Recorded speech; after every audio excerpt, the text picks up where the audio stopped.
Hello everyone, welcome back to 48 Now. I'm your digital host, Tatiana White, and I am joined today by members of the Brazilian band Nossa Samba, Charla Bell and Stan Lee. How are you both doing today? Great. Yes. Thank you for having us. Yes, thank you both for coming. I'm so excited to hear all about the band and the exciting news for the Grammy ballot nomination. So that's awesome. And so it's so great to have both of you on, and it's great to see you again, Charla. I know I had you and Giorgio on about Around the World in 60 Minutes. And so today we're celebrating some big news for this local band that's making waves far beyond Huntsville. Nossa Samba is a Brazilian cover band that's been performing in the community for 7 years and has just landed on the 2025 Grammy ballot. And so Charla and Stan Lee, they're here to share more on the exciting accomplishment. And so first of all, congratulations. And what does it mean for Nossa Samba to be included on the Grammy ballot and getting this type of recognition for the work you all do?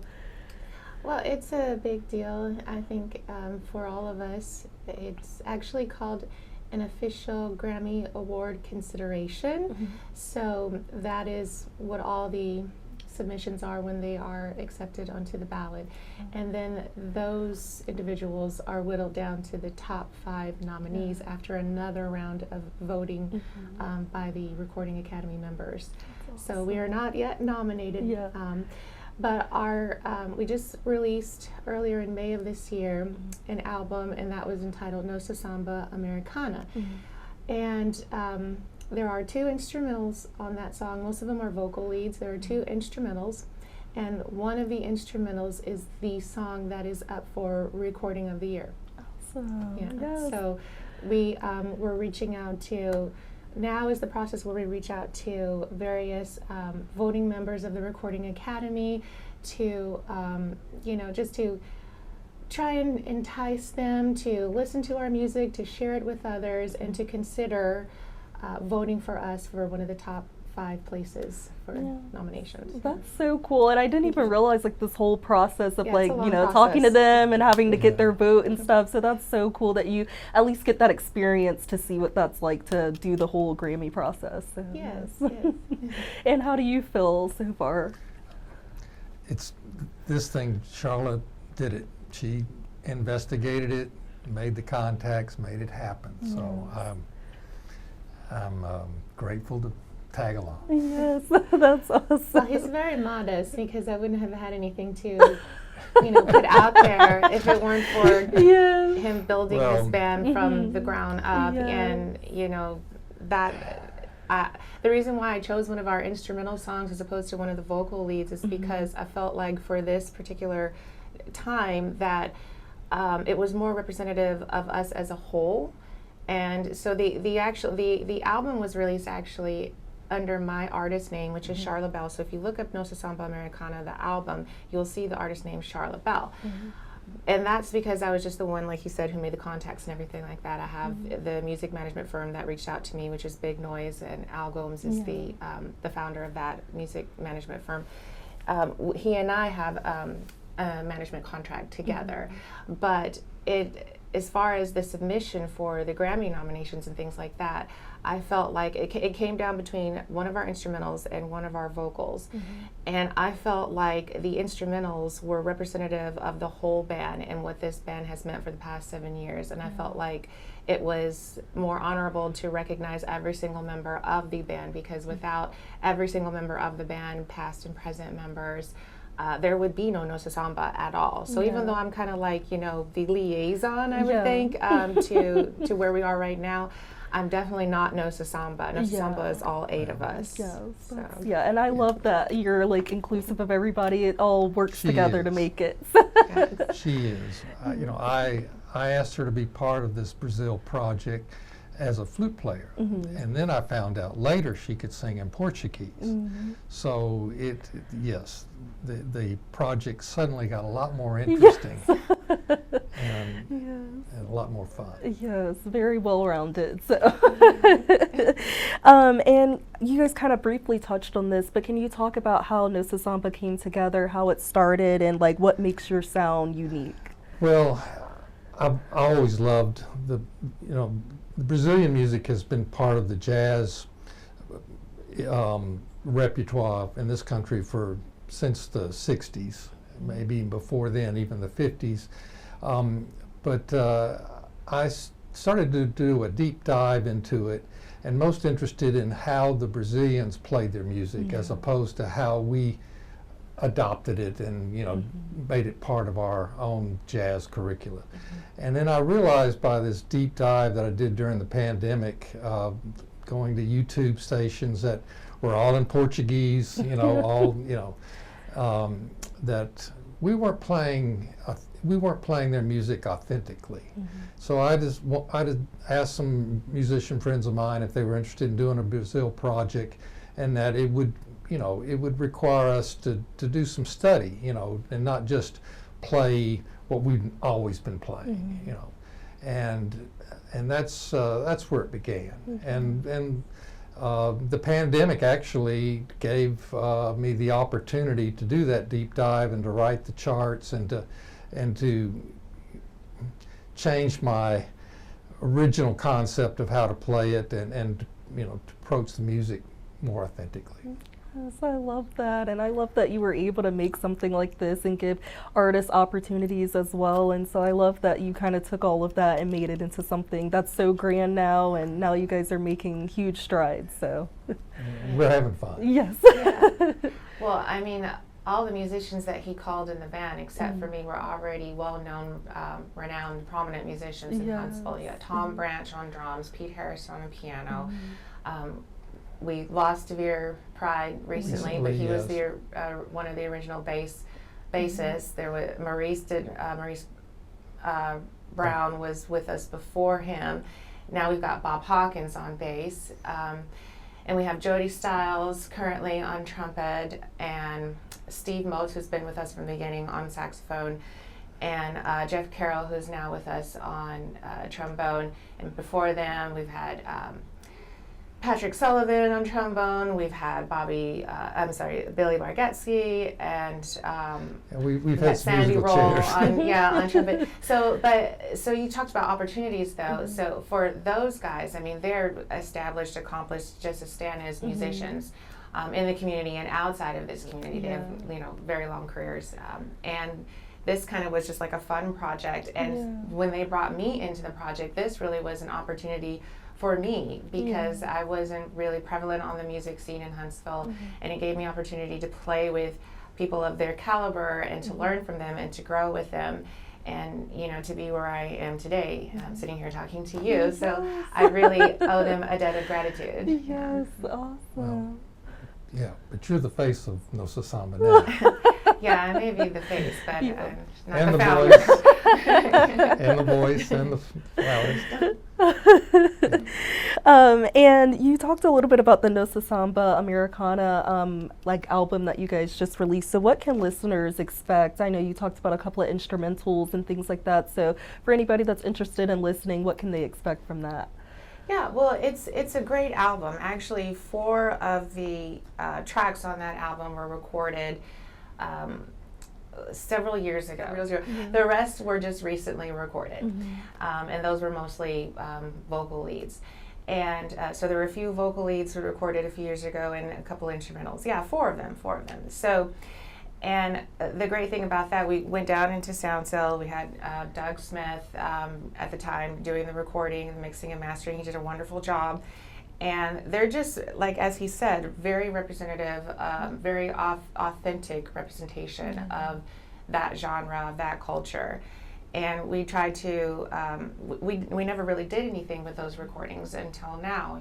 We put them on social media, but we never really, released them.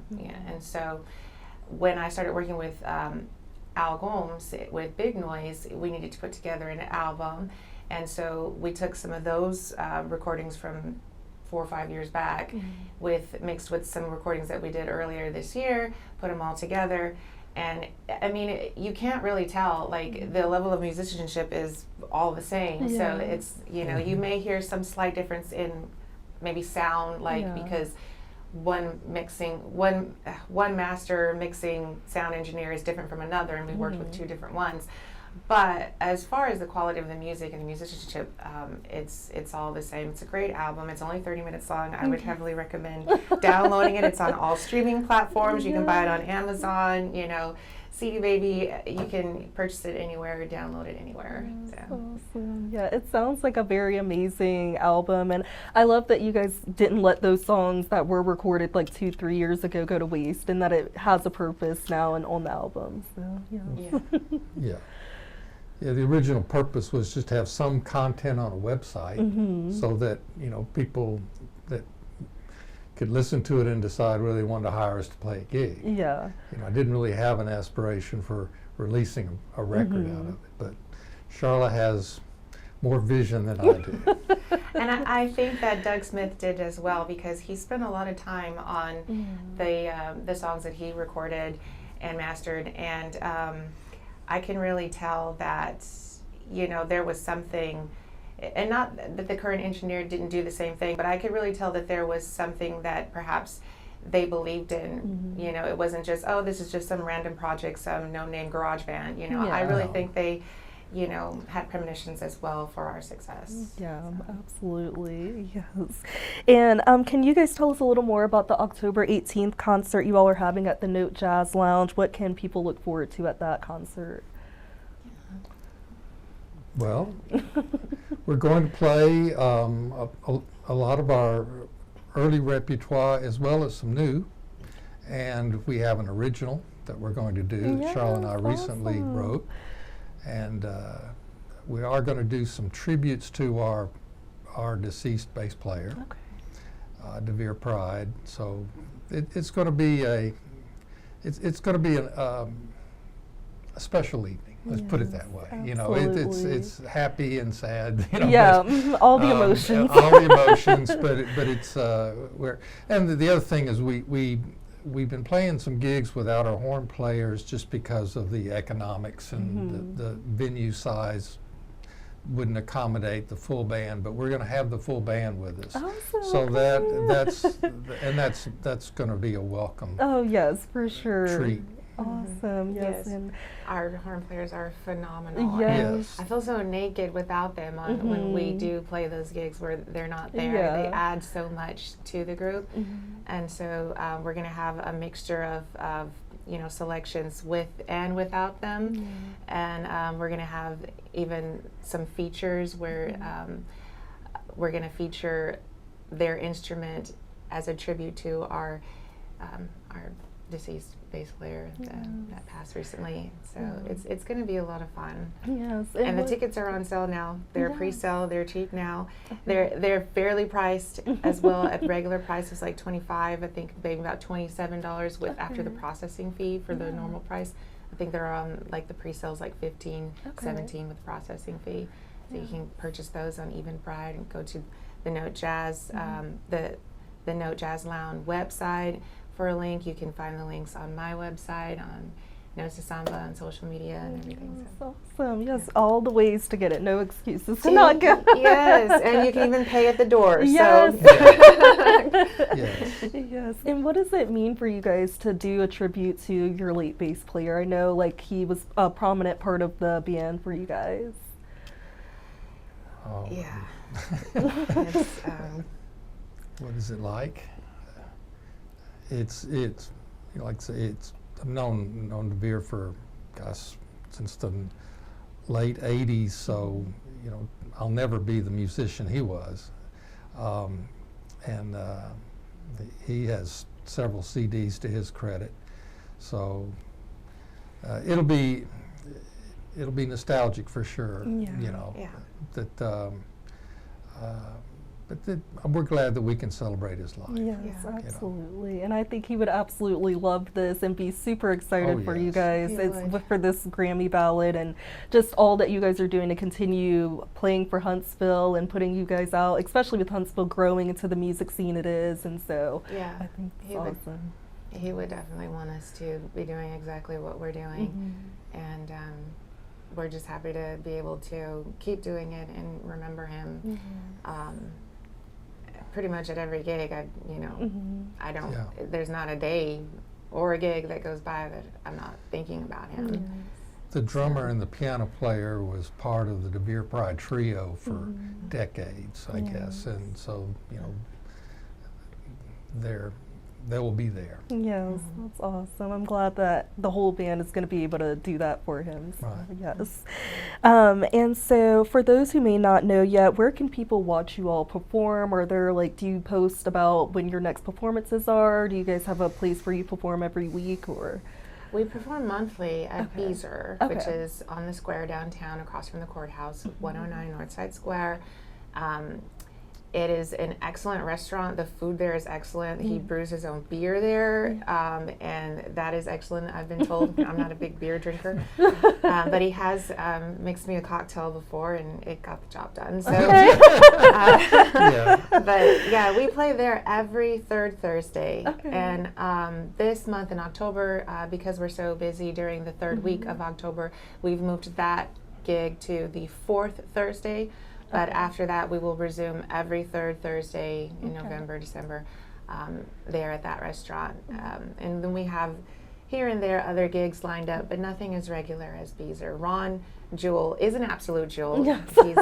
He's the owner of that restaurant, and he's a diehard Brazilian fan. He and Stan go back long ways, Yeah. and he's just been very supportive of us since our very first concert. I love that. Right. And I love that he provides that venue too for you guys to continue to perform every month. Yes. So, yeah. Yeah, that's important. Sure is. And how can people support you all, whether attending the show, streaming the album, spreading the word? Where can people connect with you all? Yeah. I mean, definitely they can go buy the album or stream it, download it. Streaming it is, liking us on our YouTube, our Facebook, Instagram, TikTok. Those are, and also just coming out to support us at the gigs. We have a pretty good following. We have a Brazilian community that follows us pretty regularly. Sometimes they're higher in numbers than than other times. Sometimes they're low in numbers, but then we have a jazz community that comes and supports us as well. So I think if people really want, I mean, it's just really good music, and it's it's different. I know it's not Huntsville is not the most jazz prevalent music scene, but it's getting there. And just I think the more that people come out and hear and appreciate our type of music, it's not, there is a lot of appreciation here for contemporary jazz or smooth jazz. I think more so over than for straight head jazz or Brazilian jazz or traditional jazz. It's just that's just my opinion. That might not, someone else might not agree with that. But I really feel like if people came out and heard the straight head, the traditional jazz, they would develop an ear for it. They would develop a passion for it, an appreciation for it, just as the stuff that WAJB is playing, which is great stuff. But they do also have Douglas Turner, doing Return to the Source twice a week. So, but listening to lyrics in Portuguese is a treat. Yeah. it is. And, it is. And Charlotte does it well. Thank you. Even the Brazilians agree with that. Yeah. I mean, I get asked so many times, there's been so many times where I've been mistaken for being Brazilian, and I'm like, no. And I am still learning that language slowly on my own, but more and more every day. And I can understand, you start to understand a lot more of it than you can actually speak. So hopefully by this time next year, I'll be able to speak it more conversationally. But just that appreciation for that type of music, just coming to the gigs and supporting the venues and the people that are showcasing us. I mean, that would be a big support. So always check out our events page. Yes, and that is such a talent too, to be able to do something like that. And I feel like even going to the Around the World event, like being able to see you perform and all the other performers performing like all their different cultures. And so I think it's just amazing to just be there to appreciate, even if you don't quite understand, but just being there to appreciate it. So. And we do a lot of our songs in both English and Portuguese. Okay, so. nice. And is there anything else you guys like to add? Anything we maybe didn't touch on? I don't think so. You've been very thorough. Thank you. Yes. Well, thank you both, and I'm so excited for this concert, and congratulations again for getting on the Grammy ballot, and hopefully it'll lead to a nomination, maybe a win. So we're definitely rooting for you guys, and I'm so happy for all of you. So yes. Thank you. Thank you, Tatiana, for having us. Yes. And thank you all for tuning into 48 Now. You can check out Nossa Samba's big performance on Saturday, October 18th at the Note Jazz Lounge in Huntsville as they celebrate their 7th anniversary as a band and also celebrate being included on the 2025 Grammy ballot and honoring their late bass player. And I hope you all have a great rest of your day and definitely don't miss out on this wonderful band and their performance.